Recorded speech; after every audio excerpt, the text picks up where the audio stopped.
These two grown men had never seen The Simpsons. How the fuck's that even happen? We're two grown men on a mission now, so buckle up and just strap in. Straight up now, tell me, do you really want to love me forever? Oh, oh, oh, or am I caught in a hit and run? These two grown men had never seen The Simpsons. It's America's barley basket. Hello, welcome. It is episode 1. Look at that. Hey, everybody. The maiden voyage. We are both here. It's a little sleepy is all. Taking me a minute to grasp the magnitude of what this podcast is going to become. Right. It's an undertaking. When we're all flush with American barley basket baby doll merch money. Baby doll teas. Yeah, when we look back and everyone has their America's barley basket sleeping bag and tablecloth, it's basically just Spaceballs. Yeah, novelty chia heads of the both of us. Oh, well, I didn't know I needed that, but yeah okay. I have a new goal for this podcast. Yeah. Does it do the hair and the beards, I assume? That could be an additional add-on. Oh, right, yeah. Charge them extra. Tackle this Gene Simmons style. Get them coming and going. My name is Marlin Wells, and that is Nathan Fulselbach that you everybody. hear. And we haven't seen The Simpsons. Yeah. That's pretty much beginning and end of show description. Yeah. Well, I want to throw in, just for the sake of honesty, I've seen probably 10 to 15 episodes, and most of that was 28 years ago. So you've seen, let's say, most of them. You've seen damn near the whole show if you're talking 10 or 15 episodes. Yeah. Oh, yeah. I think that's, I don't think my brain couldn't compute what fraction that is. Like 1/1700th of the episodes. Right. I can't do the math. It's a lot. So we're comedians, and we live in North Dakota, and somehow, even though we are right in the right age range, oh my God, yeah, and right in the comedy sense of humor, we ought to be the biggest Simpsons fans that there are.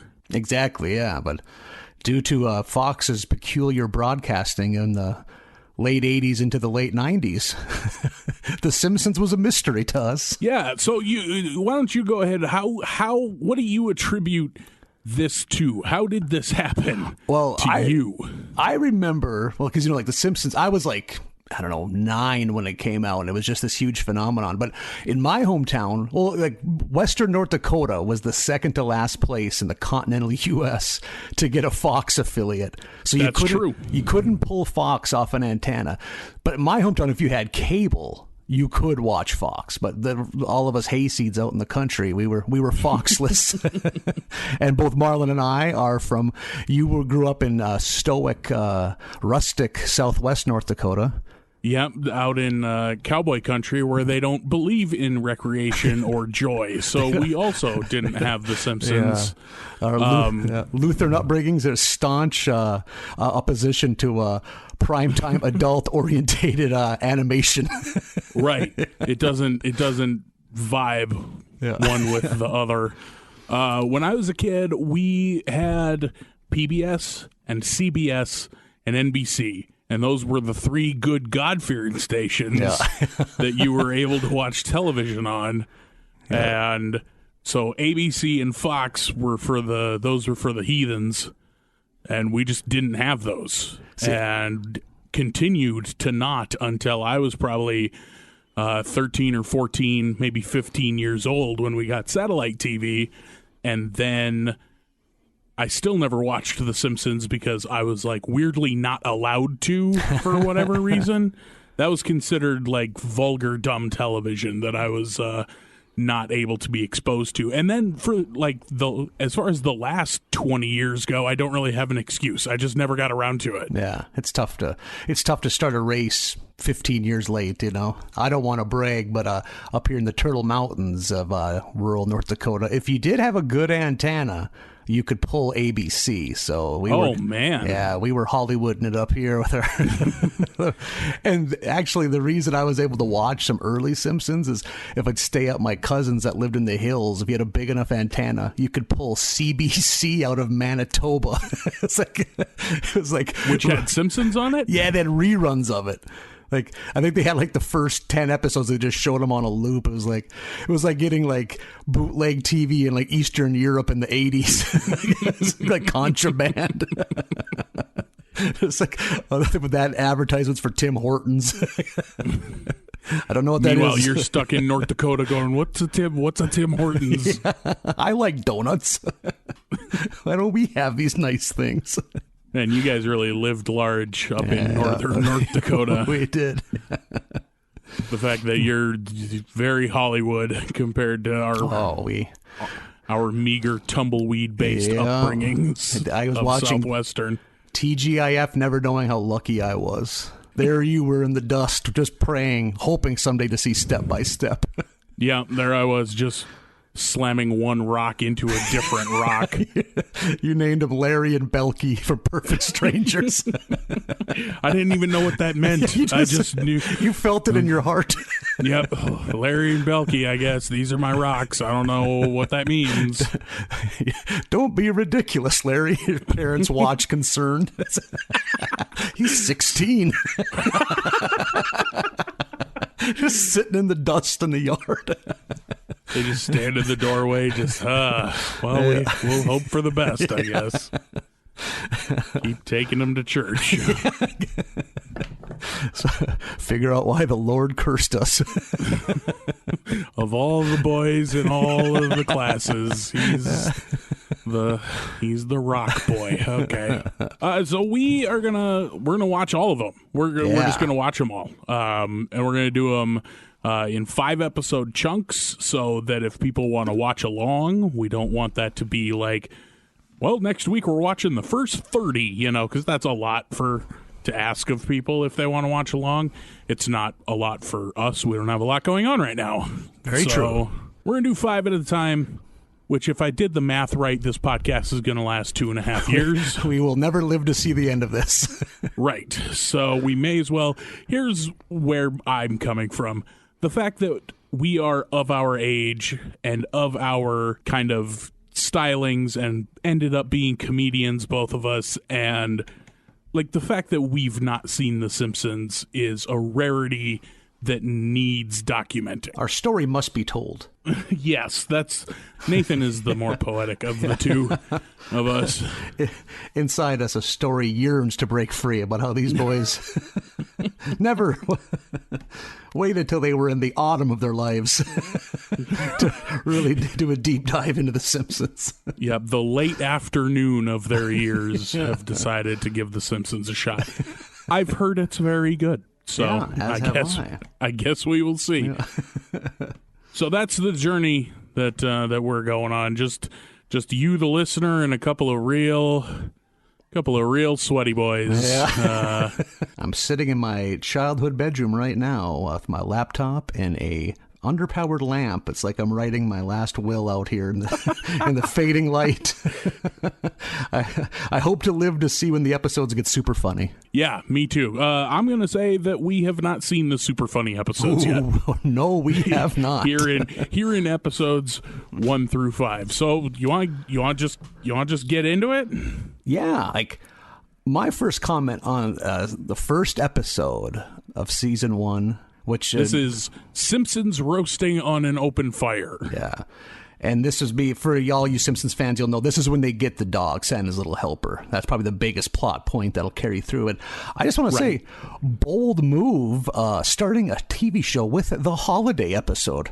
My very first note, as I'm looking at my notes, says, who the fuck starts a show with the Christmas special? Bold move, Matt Groening, or however you pronounce that dude's name. Groening? I don't know. I'm sure we'll learn. I'm sure we'll get emails. There's Simpson dweebs right now losing their minds. Respect the king! God damn it! Yeah, I was like, as long as they keep listening. Yeah, exactly. I'm going to go off that from what I was shocked that Ned Flanders appears that early in the show. Like right away. Yeah, like I always thought of him as a more like like a very sporadically used character, but oh man, he is there from the get-go. What I know of Ned Flanders, like we haven't lived this long without some manner of cultural osmosis learning about The Simpsons. Like, just because I've never seen an episode, unlike Nathan, I have flat out never seen a frame of the episode of The Simpsons. But I know Ned Flanders to be like just the real churchy neighbor, and he's a real asshole in this first episode. Yeah. Which I was not expecting. He's a real dick. Or is at least portrayed that way. He seems to kind of just be living his life. Yeah. And Homer's like the bad guy, kind of, yeah. Right. Or he's very Clark Griswold in some of these scenes in this Christmas special. Exactly, yeah. And one thing again, as someone who's barely seen Simpsons, I was blown away that they would have Ned Flanders, a very pious, God-fearing man, have a Christmas decoration that would say, Merry Xmas.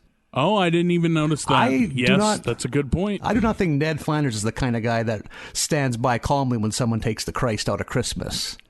So no, Ned Flanders seems like the guy mad at Starbucks for the red cups. Like, I wonder if there's a schism amongst Simpson purists where some don't consider this canon and some do, and I would be curious. I feel like, because I have some friends who are mega Simpsons fans, and I feel like even they are like, the first season or two is maybe not the best that it can be, which leads me to one of my other first notes, which just says, this looks awful. Yeah. I was like, my note was, Jesus, the animation. There's 5 E's in that Jesus. That means I was very appalled. And then another note, their pupils look like troublesome moles. Very irregularly shaped. Like you would want to see a dermatologist about those pupils. And Mr. Burns' voice, totally not figured out. I'm a fan of other cartoons and TV shows, and I feel like cartoons in particular have an ugly period in the beginning. Like, I'm a massive fan of the 85 Ninja Turtles series. Love the old Ninja Turtles cartoons. That first season is rough. Oh, no kidding.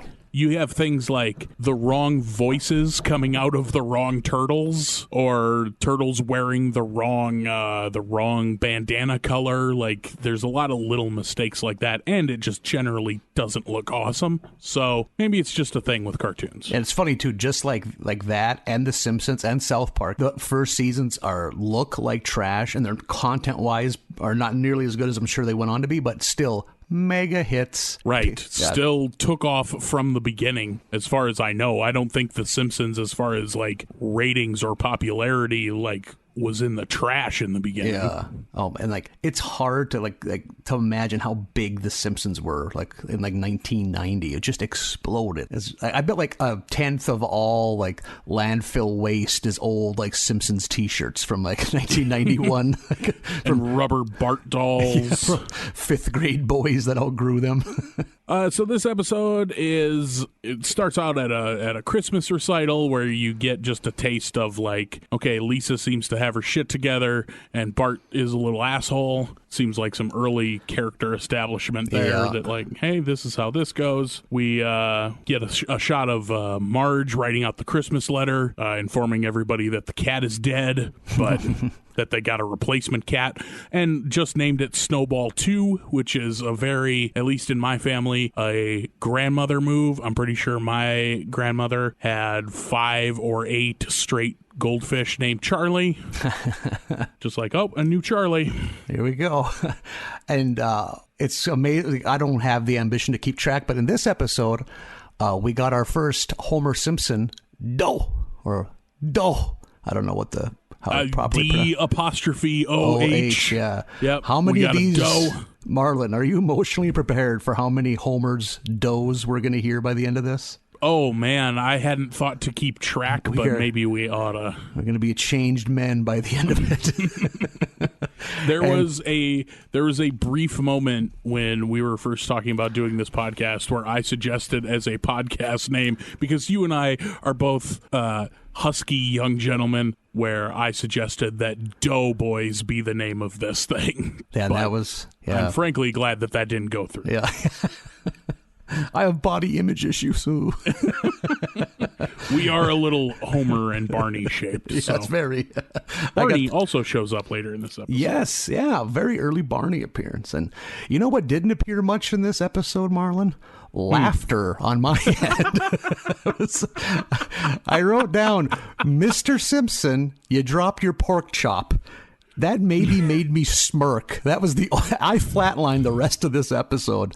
Yeah, there was not any laughter on my part, actually. It was plenty of observations. Like, I have plenty to say about this episode, but none of it was, and then this joke was great. And I think my Simpsons fanatic friends, they understand, but, like, I hope they're not bummed by that. Like, because I have friends that you probably do, too, that are, like, legit, like, overjoyed for me. Yes, like, I also, yep. Like, and we have mutual friends too. It's like we're like an old gay couple that's finally going to get to adopt, and like everyone's so happy for us. Like, oh, geez, good for you guys. You guys are this is gonna be so rewarding for you too. Yeah, there's probably going to be some, for people outside of the upper Midwest, probably going to be a lot of geez in this show. Yeah. A lot of oofs. Where I guess a lot of oofs.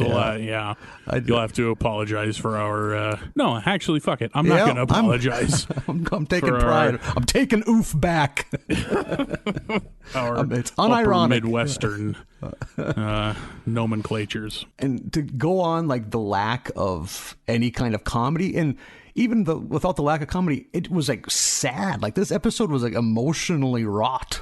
Like, again, first episode ever. It's a bit of a roller coaster. Yeah. Like, just to like recap some more of the episode, like, Homer doesn't get a Christmas bonus, but luckily they have the Christmas jar that they've been stashing away money all year, which Marge hides in her hair, which, all right, sure. Like, you might as well do that sight gag in the first episode where Marge keeps things in her giant hair. They go to the mall and Bart gets a tattoo, which, first of all, there's a tattoo artist in the mall, which maybe that was a thing. I don't know. I believe the sign in the window says something along the lines of up to 15 letters for $12.95, which is some real shady tattoo pricing. Yeah. I would expect that kind of work done in someone's kitchen. We were in a recession at the time. Right. This was what, 89? Yeah. We were in the throes of the George Sr. presidency with that recession. Bart gets a mom tattoo, and Marge is pissed and takes him next door to the tattoo parlor, which is a laser surgeon, which, again, there's one of those in the mall. Why not? And the one I wrote down here is laser surgeon accepts cash up front. Which seems more like an HSA situation. Yeah. There was a very aggressive audit in that man's future.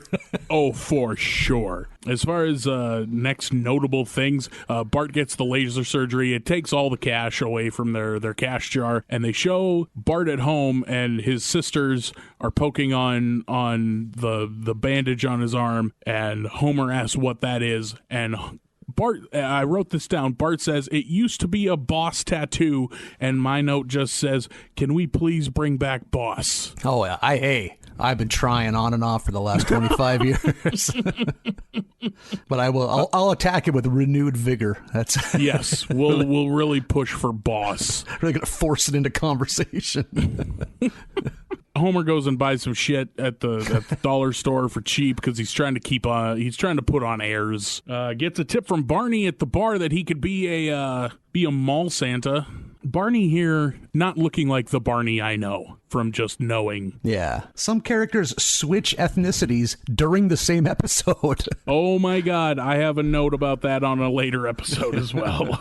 I just think, like, this episode, like, what it lacked in laughter, it went after it, like, with a very convoluted plot for a 22-minute show, and just really, really took it hard into the paint emotionally. Like, they were really want us to care for these people. Yeah. They were going for that end one. 3 the hard way with Homer Simpson. I want to hear as many old school Boston Celtics references out of you. Oh boy, in this show. You will come to rue the day you said that. Nathan Folsebach, a avid Boston Celtics fan. Very much so. Of an era, anyway. Yeah. Oh no, still to this day, man. I wish I could quit them. I wish. Like 75% of my mental hard drive is completely useless sports knowledge. It's all Boston Celtics trivia. Barely dress myself, but I can tell you what Dino Raja averaged in the 1992 Olympics for Croatia. Who needs to be dressed anyway? Exactly. These are dire times. It's perfect. Our appearance means nothing. I took a lot of beat by beat notes for this episode, but like it's not anything interesting. Yeah, you know, like it's just not Homer an goes and interesting steals episode. a tree and gets shot at, and it's like okay, you know, and then it just goes to the next thing. This show just stacks shit up. Yep, flies through the plot like the storyline. Bart finds out the truth of them all, and then Barney wants to go blow his mall Santa money at the dog track. Which you ever been to a dog track? I've not been to a dog track. Nor have I. I've been to a horse track, never a dog track. Likewise, yeah. Horse racing is fun. Yeah. You drink too much and you blow through too much money. Yeah. But then dog racing seems, I don't know. Very depressing. Right? There's a shade to dog racing that there isn't in horse racing, I don't think. No one's living their best life at the dog track. Not a lot of smiling going on there. Not a lot of celebration at the dog track. No one's living life to its fullest. Yeah. A lot of wet hacking coughs and poor posture. Like these aren't health nuts. Yeah. There's a line out of Bart here when they're going to go to the dog track out of Bart. He says, miracles always happen to poor kids on Christmas, which I thought was very funny. Yeah. Not like laughing funny, but like, okay. There's little seeds here and there where you can tell the show is going to really take off. Like you can see what the writers are going for. It's just not time to harvest yet. These are very in the seed laughs so far. It shows that the show is subversive. I feel like at this time in particular, if this were any other show or any other bullshit family sitcom, Homer would have heard Santa's Little Helper on the loudspeaker, changed his bet to him, won money, and saved Christmas. You know what I mean? Yep. Like that's how, and that's the joke they're making is that, you know, hey, this TV show isn't like other TV shows, which if that was their goal, sure. Yeah, they nailed it. Yeah. Yeah, I gotta guess that there was no other animated show on, like, in the evening on network television. Probably not for years, like going back to, like, the Flintstones and the Jetsons, like, in the 60s. Like, I was gonna say it had to be the Flintstones, right? Yeah. The prior biggest animated TV show was probably the Flintstones. And that was, like, 25 years. But I think there was a lot of flops around the time of the Flintstones. So they realized, this isn't going to work. And then Fox, who was not doing well at that time, besides Married to Children, I don't think they had another hit on their lineup in the late 80s. So they were throwing out sitcom ideas to anyone that had one. And they put all their eggs in the Simpsons basket, and it seemed to do okay. It seemed to be a decent move. Who knows if Fox would have made it? Maybe the Simpsons saved Fox. Who knows? Homer sort of saves Christmas because the dog that they bet on, Santa's Little Helper, loses, and the owner just runs him off, throwing rocks at him and shit, which, okay, that seems like a fucked up way to get rid of a dog, but all right. That's that dog park sadness, that dog race, dog track sadness, which is be a great punk band name. I was just going to say that. Write that down. So Homer brings home the dog, and he saves Christmas because he got the family dog. And that's the end of that episode. Yeah. A lot of sadness, a lot of character development, no laughter. No laughter whatsoever. I didn't care for it. It was, I wasn't sitting there the whole time being like, I hate this. Arms crossed. Right. Just horrifying body language. Throwing your hands in the air in despair.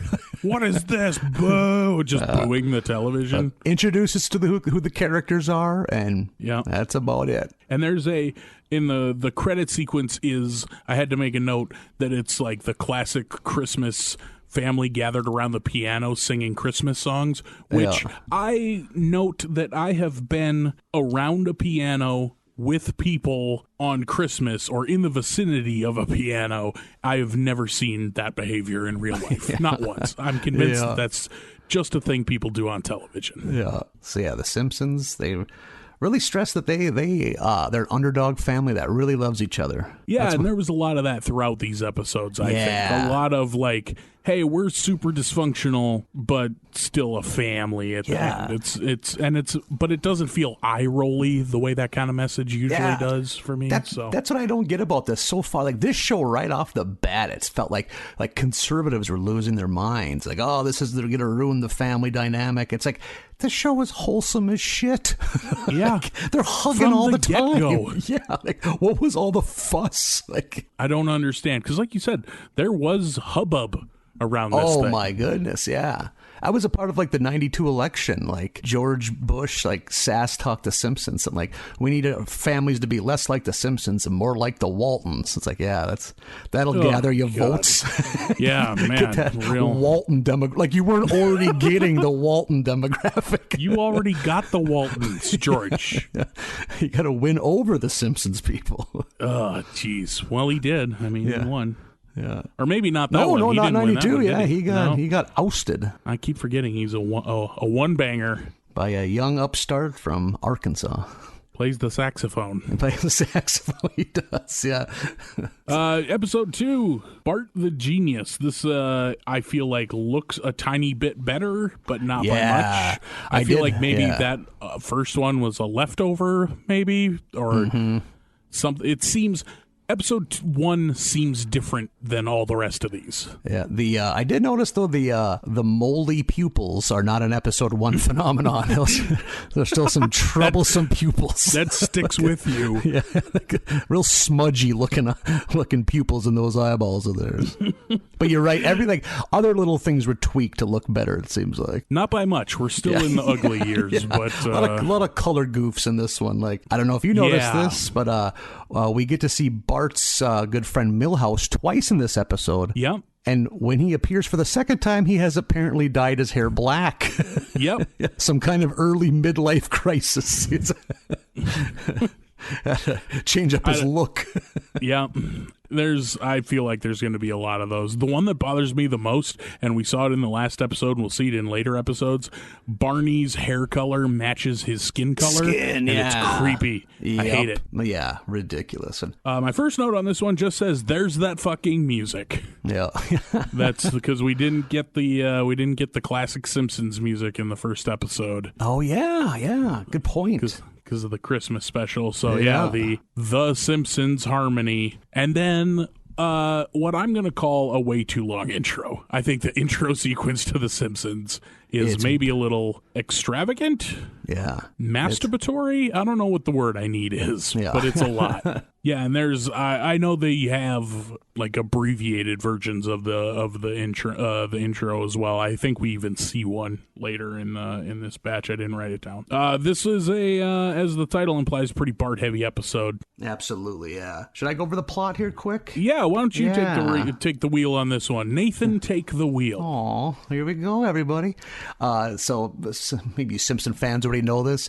This one is where Bart, they're taking an IQ test, which is an awesome thing to make third graders do. Yeah, why wouldn't you? Test that IQ. And Bart, the little rapscallion that he is, he switches tests with nerd Martin. Martin, it says here in this note, Martin sucks. Martin is the worst. Yeah, he's a jerk. And since Bart is a genius now, and everyone thinks that for some insane reason, like his prior 9 years of stupidity are no longer even considered, he gets sent to what would be like a Montessori school, like one of those gifted children's schools. And then his parents, they start treating him real nice because now they think they have a gifted kid.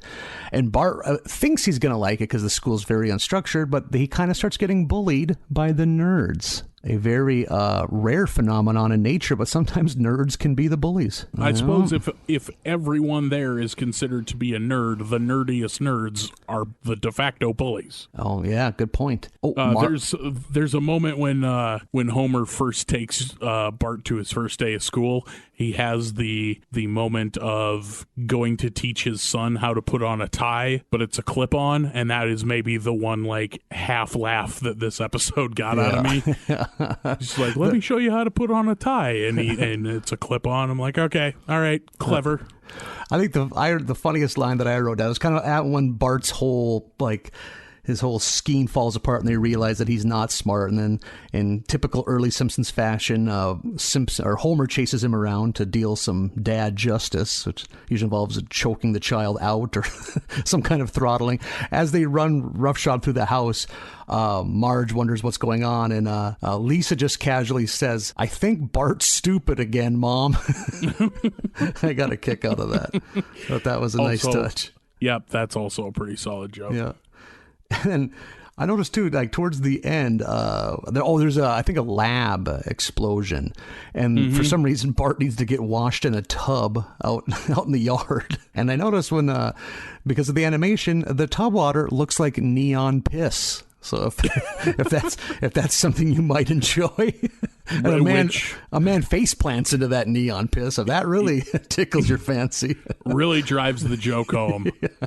Not here to kink shame. Be into Season what you're 1, Ep 2 is yours. There's a pretty good joke also when the next time. So after Bart has been sent away to this gifted school, the next time someone walks past the graffiti, there is a velvet rope and a little plaque saying his name underneath it, like they turned it into an art installation. Yeah. Like, okay, yeah, that's a decent. We think this is garbage unless you're somebody. Yeah. So I was like, okay, Simpsons. We get our first Mrs. Krabappel and our first Mr. Skinner appearance in this episode too. We get to see the school staff.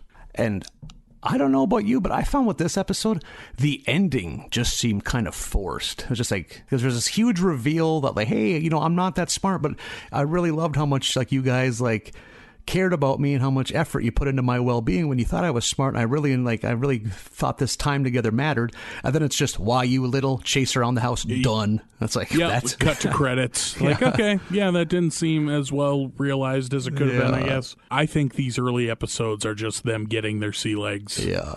And I bet too, if you compared this to like the other flotsam that was getting aired on Fox at the time, this was Masterpiece Theater, Oh, probably, yeah. I can only imagine, like, so remember like Herman's Head, just see the titles. It's like that show lasted 4.5 episodes. It just cut halfway through and went to old Little Rascal shorts. Fuck it, just put Little House on the Prairie back on. Just put it. It's like an Atlanta Braves rain out in the 80s on TBS. Cut to the Three Stooges mid episode. Yeah, just get known dreamy beefcake Michael Landon on the screen however you can. Giant rippling forearms. He's working the land. Man. Digging into that topsoil. Wipe that brow. Michael Landon was real dreamboat. Yeah, he was. Yeah, a real hunk. One of my favorite pioneer hunks. Check my list. I was about to say, do you have a poster? It's like a Hot 100 marker board. Keep it updated all the time. He appears twice because also I feature his character from Bonanza a little. Oh, of course, yeah. You need both. You need both Landons to get the full little Landon. Joe in there. Haas is disturbingly high on the list. Fun fact, Rob Zombie now lives in Haas from Bonanza's old house because when he moved in, it was full of Bonanza memorabilia. Which I assume he kept. I hope so. Giant cowboy hats. And not just kept, but kept up. Like kept out. Hasn't changed a thing. Yeah. Yep, didn't change a thing. That was a turnkey home for Rob and Sherry Moon Zombie. Just patiently waiting for his ghost to come back in and claim his memorabilia. One thing I was going to mention, too, is like, it's just crazy to think of like, this is 31 years old. Because like with like a live action sitcom, you're always reminded by how they're dressed and how they looked, like what this is gonna be like, you know, what era it is, but like kind of forget like this was on TV at the same time as just like it was a whole other world, like. But there were some stalwarts on that Fox Sunday night. America's Most Wanted was the lead-in, which I think is still on Fox. Huh. If it's not, it just went off the air. It was followed by Married with Children, which followed it for another 10-plus seasons. And then there was a brief it's Gary Shandling's Show. So I had no idea. Is that what it's called? Yeah, Gary it's Shandling's called, Show? If you look at it, and you look at the title screen, it's just in quotations, it's Gary Shandling's Show, period, quotation mark. Okay. Yeah. He did not care about that show, and neither did the American public. Apparently not. It was over with the quickness. So yeah, season 2, more of the same, not a lot of laughs. Maybe slightly, just fractionally better than season 1, but it's improving nonetheless. Roll on into season 3. Episode 3? Oh, yeah, that would help. Yeah, I was like, shit, 3. How far ahead are you working? I'm the Martin of this podcast. Showing off. Can we get more homework? Mrs. Krabappel, Marlin only watched 5 episodes. Yeah, I'd have to narc you out to truly be Martin. Just a little asshole. Yeah. Episode 3 is Homer's Odyssey, where the kids are taking a field trip to the power plant where Homer Simpson works, which I knew, but that's about it. That's about as far as my knowledge of Homer Simpson's employment went, and it ends fairly quickly here because he runs a golf cart into a steam pipe in front of his kid, embarrassing Bart, and that's the end of it. I took probably the fewest notes on this episode. I felt like this was maybe my least favorite of this bunch. It was very forgettable. Like there was as the story continues, you know, Homer loses his job, gets depressed because he's virtually unemployable. So he decides to commit suicide in the most inconvenient way possible. He ties a rope around his waist, then ties the rest of that rope around a boulder, which he carries like 20 miles to the pier. It's like, dude, you have a station wagon. Put the rock. You could have gotten in the car. What is? Yes, it. But he marches. He just carries this boulder, just world's strongest man style. Could have thrown it in the wagon. Could have listened to some classic rock. Have a decent moment before you die. Nope, lug it the whole way because he's an absolute dope. That's this is the end. I'm going to crank up the Seeger, and here we go. One character I had to point out because I think this is the first time you see him. And from what my little bit of Simpson knowledge, he's always one of those kids that pops up in the background. His name was Wendell. In this episode, Bart has to share a bus seat with Wendell. Yes, the motion sick kid on the bus. He's like that Bart doesn't want to sit next to. He's like white or gray, light gray or white colored. He's always had like curly Q hair, and he will show up probably for the rest of time in this show. Yeah, and this might be the most I've ever seen. Again, not much Simpsons knowledge. I never knew he was even featured as a speaking character in this show, but there he is. He was new to me. I didn't know anything about that kid. Another appearance, first appearance of Otto, the bus driver. Yeah, we get Otto and the creepy twins also. Yep, who they feature prominently in this episode. Yeah, on the bus. There is a line here from Mrs. Crabapple or Krabappel that I thought was it. You get it paid off in a couple episodes from now, where she warns that you can't stick your hand out or don't stick your arm out the bus window. Because we all know the story about the child that did that and got his arm ripped off by a semi. Yeah. And then that comes up, you know, a couple episodes from now in a way that I really liked. So I just wanted to point out that the seed got planted here. I would definitely, I mean, again, not saying much because the bar is set so low. I would say this is the funniest of the three. I mean, again, just fractionally over the other two, but there's at least like I thought Smilin' Joe Fission in like the the educational video they show the kids was kind of funny. I really liked that bit. It did have I'm a sucker for both genuine and riffing on like old new educational newsreels like that. Yeah. I thought Smilin' Joe Fission was a pretty good mascot. Yeah. It all stems, like, to me, the the point of comparison I've always had is Mr. DNA from Jurassic Park. Yep, that absolutely. little video that Hammond shows in Jurassic Park. So that's what I always think of when I see one of these. And as the episode progresses, Homer, there's like some kind of like anti-nuclear demonstration, and since Homer's now unemployed, he may as well, air his grievances, and unwittingly becomes kind of like a leader of the people against the nuclear plant. And by he has that moment of epiphany before he hucks his boulder that he's carried over the bridge, where he thinks to himself, they should put a stop sign there, and then that becomes his new reason for living. Yeah. And he becomes ultra safety minded. I thought there's a good joke here where he's like, I need to devote my life and I don't care who I have to fight, and then he brings it up at the town hall meeting and it's immediately approved, which I thought was a pretty good they joke. don't care. They're just like, whatever, put a stop sign there. We just want to get home to watch It's Gary Shandling show. And as for the animation, still very patchy. I noticed that Mo, the bar owner, he must buy the same Just for Men hair dye as Milhouse, because they both have jet black hair for some reason. Jet black hair. Also, Smithers is black in this episode. Yes, he is. He is a black man with blue hair, I believe. Yep, that's is Smithers up there on the stage. And again, just knowing what little I know about The Simpsons, I knew that wasn't right. Yeah. It's a bold look, predating Demolition Man. he gets whitewashed or yellow washed, whatever you want to call it. And both of those terms are very alarming. Don't like either of those, but he becomes the yellow Smithers that we all know in the next episode. Yeah. But I also was like, wait a minute, what is going on with Smithers? Yeah. Getting back to Wendell, I just want to let you know that I really feel for Wendell and his very weak stomach, because when I was roughly the age of Wendell, I vomited on the tilt-a-whirl at the Bottineau County Fair. And oh, man. You want to get a carny man at you. No, I assume you don't. Because these are very curmudgeonly people to begin with on their best day. They flip like a switch. They are very angry.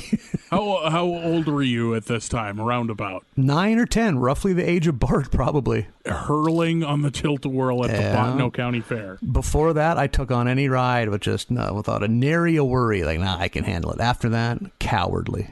Just rode the swings.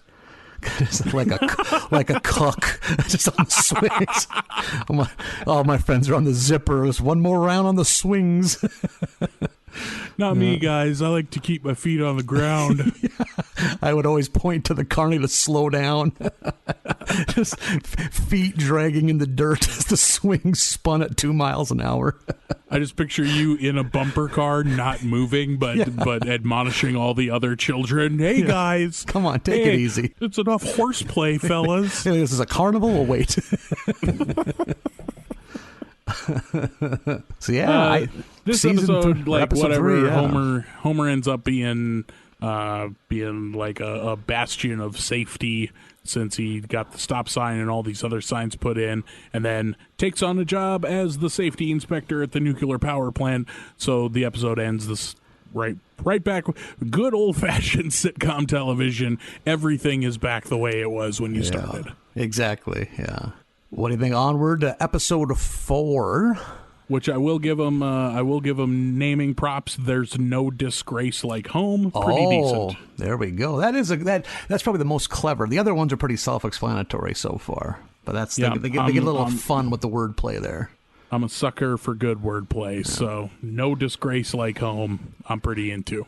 I will say now, I'm pretty sure this is the first episode of the show I ever saw, because this parts of this episode were still deep in the recesses of my brain from they were 30 familiar years ago, from childhood watching and nestled in the Turtle Mountains on a black and white TV. Somewhere in between all the Michael Landon fantasies and pro wrestling bloopers. That's on loop. That's what I envision your psyche to be. Just it's a motel room plastered with posters of Michael Landon while 90s wrestling bloopers plays on the television. Multiple Firefox windows open at once. Early YouTube. Just Haas Cartwright's dreamy eyes. Thick wrists. While Ric Flair trips over his bootlaces. Very, very hairy hands. Ape-like, that Haas. Episode 4, was it No Disgrace Like Home? Yep, there's no disgrace like home. Plot points in that: Homer takes his family to the nuclear company's picnic, and Marge and Bart and Lisa, they manage to embarrass Homer, and the nerve of that man. He's just constantly messing up throughout this, and now they have one bad day, and now all of a sudden he feels like, dude, like you reap what you sow. He's always the one putting his foot in it. And in this episode, his family does it, and he's suddenly on a quest to better the family. One thing I appreciated about the company picnic was Homer's bold choice to dress like Where's Waldo for a company picnic. I have that written down too. How weird it is to see Homer not wearing a Homer costume. Yeah, because usually old Homer's kind of a basic bitch when it comes to fashion, but he's really went bold with this. Yeah, break it down. It is red shorts and a white and red horizontal striped shirt. Yeah. That is fucking bold. It's like, remember Tugboat from the late 80s pro wrestling? As we get back to that. Yes, I do. He really went with that white and red motif. Homer was channeling him, maybe. If it's I don't know if it's a candy cane or a life preserver motif. Yeah. I don't know what it's meant to be, but it's apparently meant to be leisure wear. And it's a look. Is what I'll say. It's a look. And on the animation tip, still troubling. Smithers now white. Yeah, or yellow. Or yellow. Yeah, I don't know what to say. Exactly. We could be offending all sorts of people here. All sorts of Simpsons people. No longer black. And with maybe not all, but nearly all animated shows, they just can't resist to squeeze in musical numbers whenever they have the chance. There's like the Drunk Marge musical scene, like. Oh, yep. Which felt very out of place. Yeah, for a show that was like kind of prided itself on its realism, it's like, really, like that's where we're gonna go. I think it seems like that's probably something that's dropped from the show as it goes on. I can't imagine we have a lot of musical numbers in The Simpsons, and a show that seems to take pride in subverting sitcom tropes, but I suppose that subverting a trope sometimes means just doing the trope in your own way. Yeah, very good point. So, but yeah, Marge is hammered. Just fucking pie-eyed. Yeah, and as they're loading up to leave the picnic, nothing screams 1980s more than a baby riding in the front seat of the car held by its drunk mother. And no one bats an eye. Just load them up. Homer cut the seatbelts out of that car as soon as he got in to make it easier to clean. One of my earliest memories was how much I enjoyed being like 3 years old, and I would stand on the seat between my mom and my dad in like our old pickup truck as my dad would fly through the Turtle Mountains and almost catch air, and I enjoyed that feeling of weightlessness. I once proudly walked into a gas station and proclaimed, "These roads make my penis feel funny." I think we slowed down after that. And children telling strangers. That was just here the other day. That was it still does. Just earlier this week. I've been trying to catch that air ever since, Marlin. Chasing that diesel dick dragon that you've been after. I'll pay Uber drivers to go through the hills real fast. Where are we going? Don't fucking worry about it. Don't worry about it. You just get back and forth over this road as much as you can. Gravel roads out here. You discover early as a young boy what's happening on gravel roads. Yeah. You don't get birds in the bee talk. You get road talks. Yeah, exactly. Or driving upon wildlife doing what they do best. Weird fucking. Yeah. Dad, why I sat in the idling tractor all day baling hay, and I feel weird. Go away, don't talk to me. Yeah. Don't talk to me. That's chapter 2 in the child rearing manual of the Upper Midwest. And as the episode progresses, Homer's bummed that his family is so hopeless. So he decides to take them to a kind of like a family counselor. That'd be a good way to describe him. Yeah, family therapy off a television ad that he sees during a boxing match, which I have written here that's pretty funny to me that a family counselor would be the sponsor of a boxing match. Yeah. There's a scene about midway through where the Simpsons are like spying on their neighbors to see how other families act. And one of their neighbors has no problem walking out in the front door and like unloading a double-barrel 12 gauge at the Simpson family from like 25 feet away. Which he misses. Yeah, which he does. Like, wherever Springfield is, must be some very stringent stand-your-ground laws, because that was attempted homicide. There was an infant there. Whatever state they're in, stand your ground. Yeah. Big in that state. And also, no consequences, because they just run, like, just off screen, like 20 feet down the sidewalk, and everything's fine. Yep. Oh, you're over my property line. All right, see ya. And this is portrayed as kind of a small town, which leads you to believe that they're going to bump into each other in town. Yeah. They're going to both be in the Ben Franklin buying yarn and candy someday. Yeah.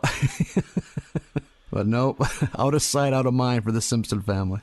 Do people have Ben Franklins outside of the Upper Midwest? I don't know. Oh, man, that's anybody's going to get. I don't know. For me, that was everything. That was all of our stores rolled into one was Ben Franklin. Yep, before Walmart, there was Ben Franklin. Oh, that's where you bought mostly your candy, crafts, your hair metal cassettes, and your baseball cards. Everything a growing boy needs. On the subject, and then, if I remember correctly, to afford to go to the family therapist, Homer has to pawn the TV. Yes, and clean out the kids' college fund, which has like $80 in it. For 3 children. Yep. Which back then probably would have paid for a semester, but... Yeah, you could have, maybe community college probably could have wrapped it up. But one nice little note, I noticed there was a rocket launcher on the wall for sale in the pawn shop. I thought that was a nice touch. That's a good catch. I didn't catch that. And the hollow-eyed man running it with the weirdly pleasant voice. That's weirdly. Yeah. He struck me as a living ventriloquist dummy. Yeah, that man is certainly doomsday prepping right now. Yeah, that man with that demeanor working in a pawn shop. He's got the underneath of that place hollowed out into compounds.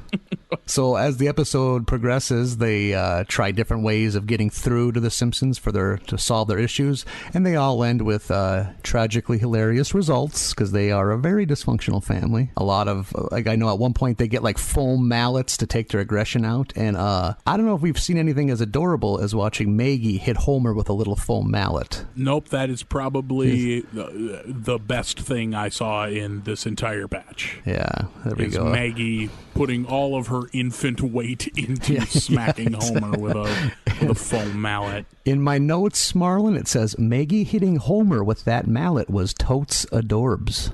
Is that what you wrote? That's what we're going. Huh. Hey, man, you got to use the lingo to get that important, like, tween demographic.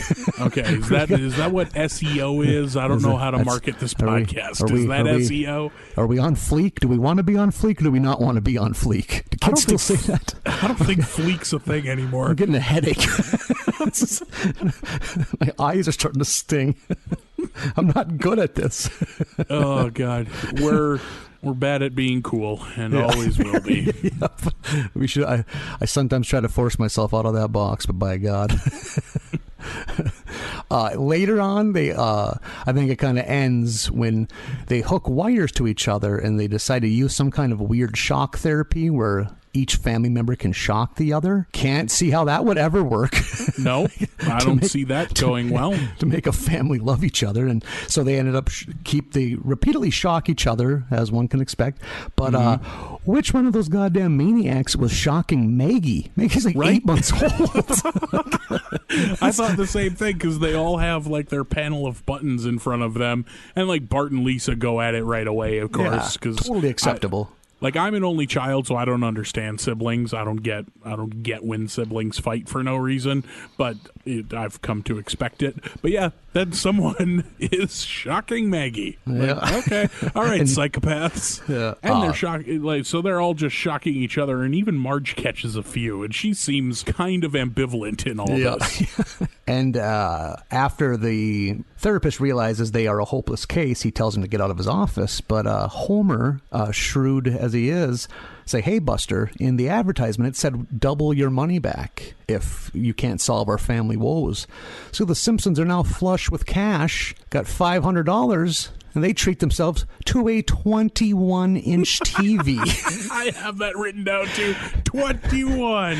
And not said to generate laughs. It was like, hey, man, we can get it. And that was said completely straight. And they celebrated like Homer would never have to work again. The fact they would now own a 21-inch TV. How times have changed. Like, and that was $519.89. Imagine spending like $2,500 on a 21-inch TV now. Right? Oof. Incredible.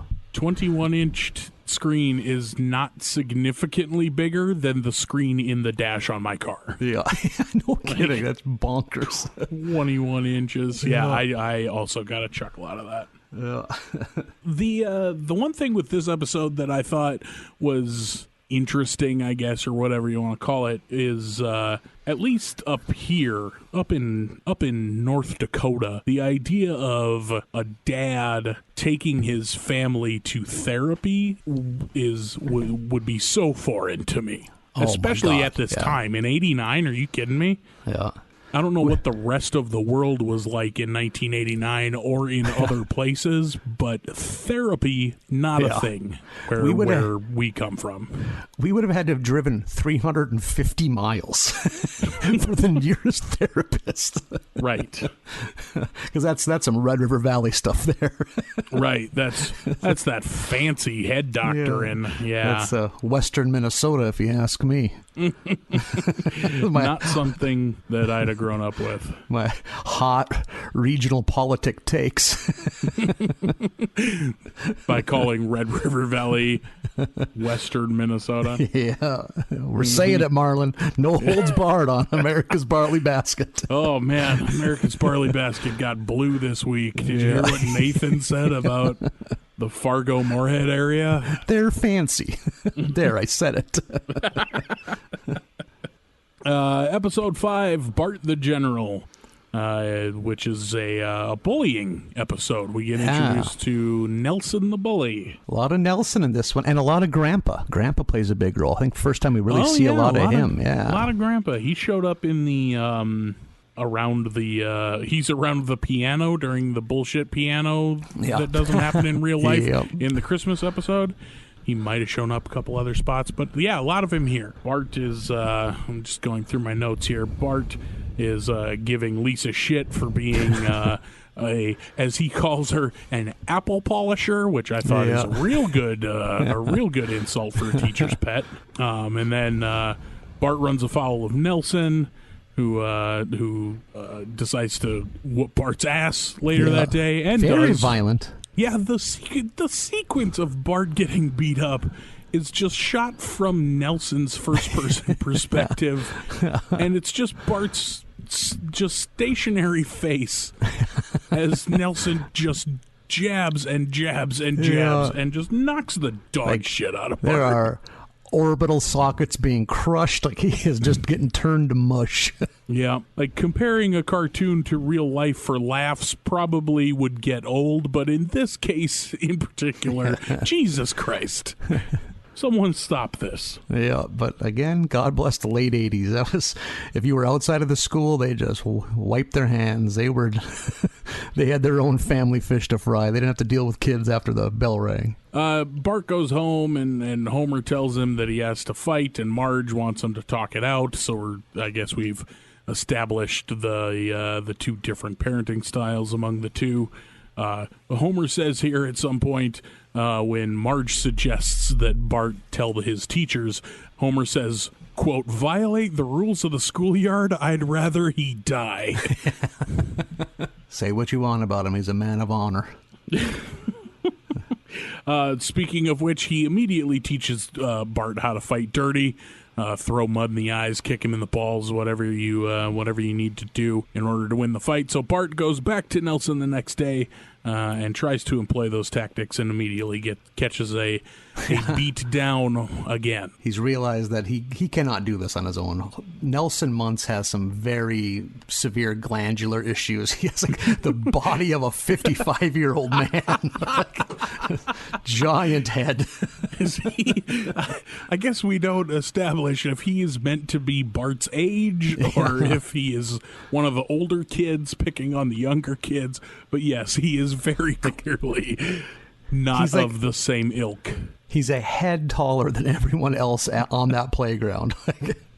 He has that same disease that like Andre the Giant and Yori Mirasan had.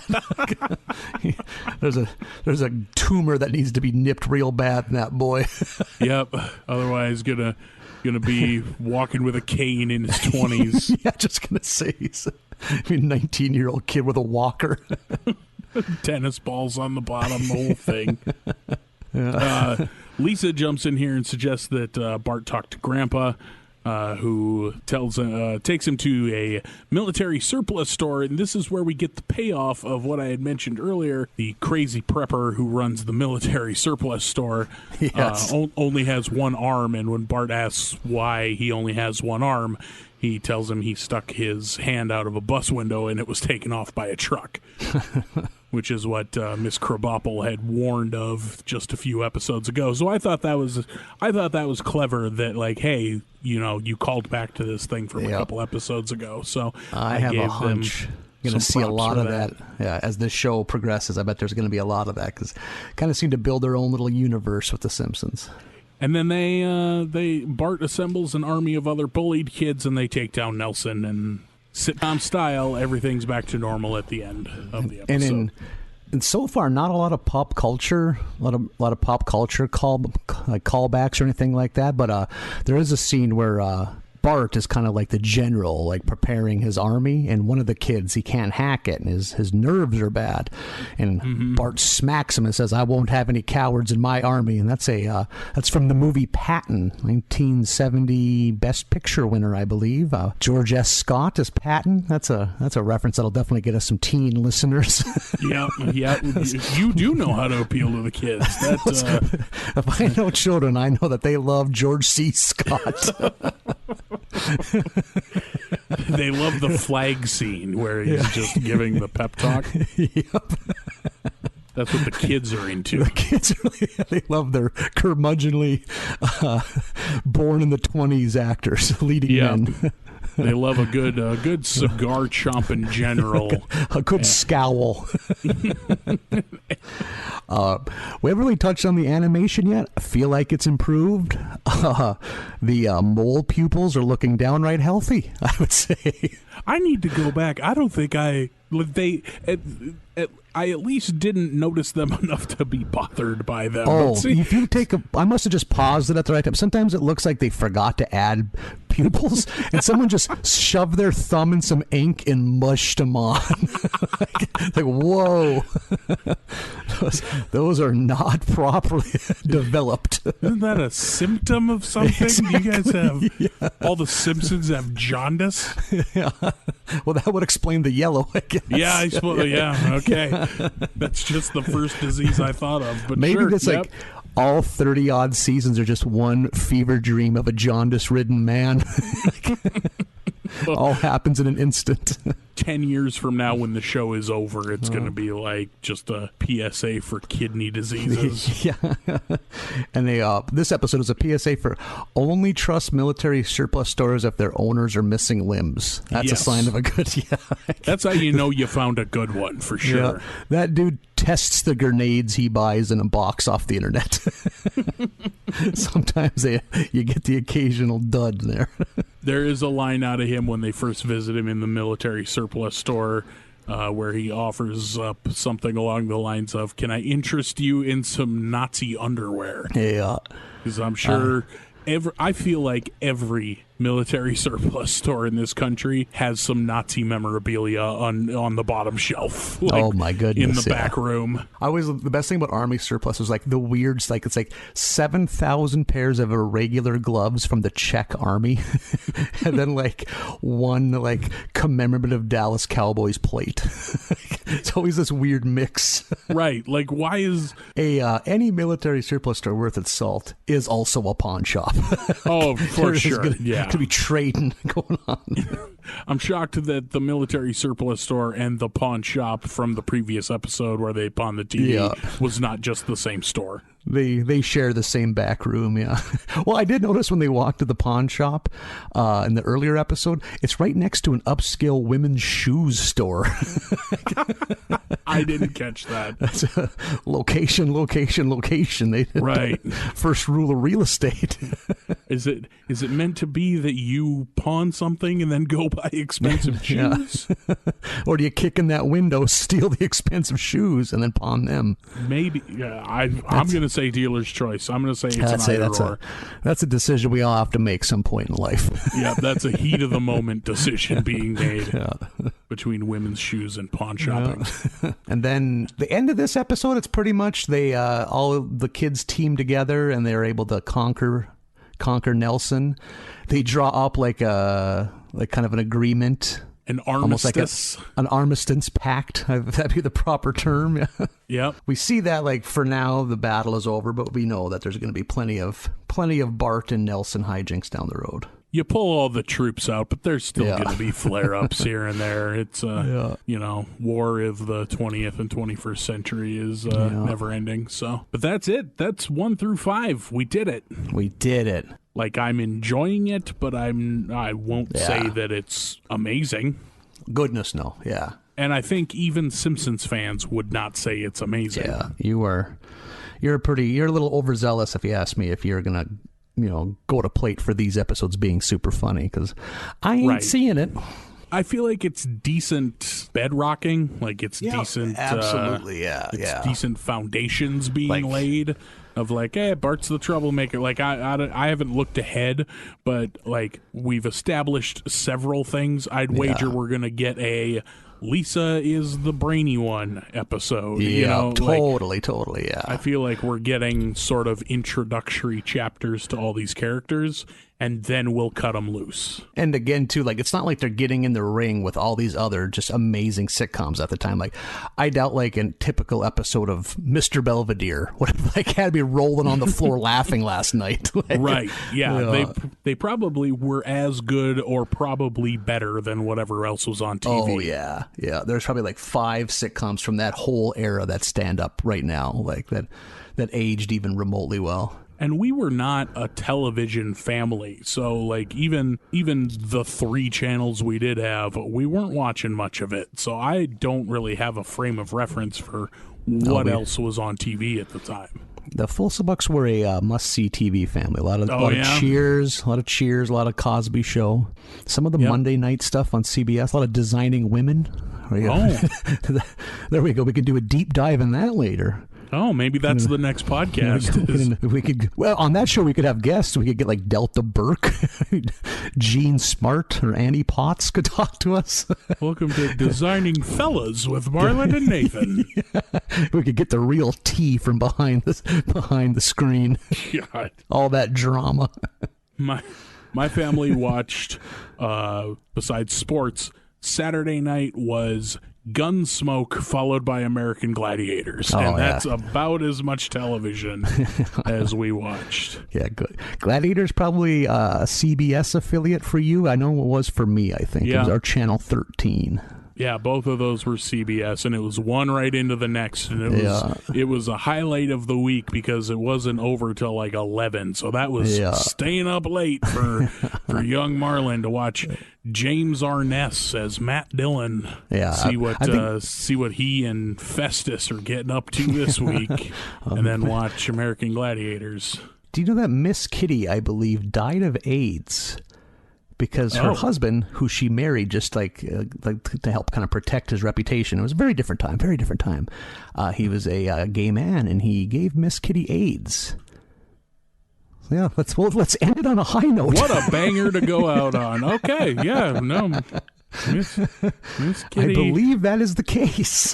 Died of AIDS. Okay. I'm not gonna fact check it. I'm not gonna. You the listener, just take that into the rest of your day. We're going to leave it in your hands if you want to see if I am very wrong. She may be alive and vibrant right now. we need to have a 1-800 number so people can call in. It's funny you bring that up. We do not have a number, but if you do want to contact us, you can find us on Twitter at BarleyBasketUSA, because America's Barley Basket would not fit. You can also email the show at barleybasketUSA@gmail.com. We should absolutely set up a 1-800 number, like a Google Voice number, just so people can call and leave voicemails. Yeah. That's probably a thing that I'm going to do. Yeah, that'd be... Holy, if somehow Miss Kitty contacted us. Excuse me. I'll have you know.